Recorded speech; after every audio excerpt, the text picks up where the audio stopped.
আল্লাহ যখন কোনো নারীকে বড় কিছু দিতে চান তখন প্রথমেই তিনি তার চারপাশের ভরসাগুলো কেটে দেন, যেন সে শুধু তার উপরেই নির্ভর করতে শেখে। এই একাকিত্বের সময়ে তিনি তোমার হৃদয়কে পরিষ্কার করেন, অহংকার ভাঙেন, তোমার ইচ্ছাগুলোকে তার ইচ্ছার সাথে মিলিয়ে দেন।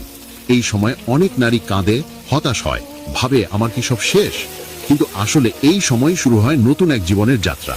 তুমি যদি এই সময় ধৈর্য ধরতে পারো, নামাজে কান্না করতে পারো আর আল্লাহর দিকে ফিরে যেতে পারো, তাহলে বুঝে নিও তিনি তোমার হৃদয়ে এমন এক শান্তি রাখবেন যা এই দুনিয়ার কোনো সম্পদে পাওয়া যায় না।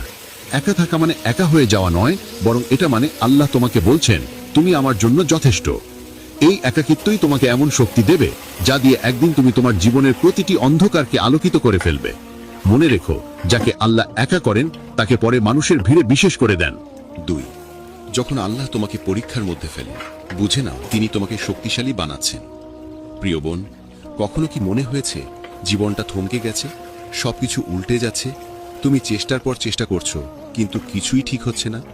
কখনো সংসারে ঝামেলা, কখনো প্রিয়জনের দূরত্ব, কখনো অর্থনৈতিক সংকট, আবার কখনো অসুস্থতা। সবকিছু যেন একসাথে ভেঙে পড়ছে। মনে হয়, কেন আমার জীবনে এত পরীক্ষা? আল্লাহ কি আমাকে ভালোবাসেন না? কিন্তু প্রিয় বোন, জানো কি, আল্লাহ যখন কোনো নারীকে বড় কিছু দিতে চান তখন প্রথমে তাকে কঠিন পরীক্ষার ভেতর দিয়ে নিয়ে যান। কারণ সহজ জীবনে কেউ বড় হয় না। যেমন লোহা আগুনে পুড়ে শক্ত হয়, তেমনি একজন মুমিন নারী পরীক্ষার আগুনে পুড়ে শক্তিশালী হয়। আল্লাহ বলেন, আমি তোমাদের অবশ্যই পরীক্ষা করব, কিছু ভয়, ক্ষুধা ও সম্পদের অভাব দিয়ে। অর্থাৎ পরীক্ষা মানেই তোমার প্রতি তার মনোযোগ। তিনি তোমাকে ভাঙছেন না, তিনি তোমাকে গড়ছেন। হয়তো তুমি এখন কাঁদছো, কিন্তু এই কান্নাই একদিন তোমাকে এমন জায়গায় পৌঁছে দেবে যেখানে হাসতে শিখবে শুধু আল্লাহর জন্য। তোমার এই দুঃখের রাতগুলো একদিন সাক্ষ্য দেবে তোমার শক্তির, তোমার ধৈর্যের, তোমার ঈমানের। তাই যখন কষ্ট আসে বলো আলহামদুলিল্লাহ।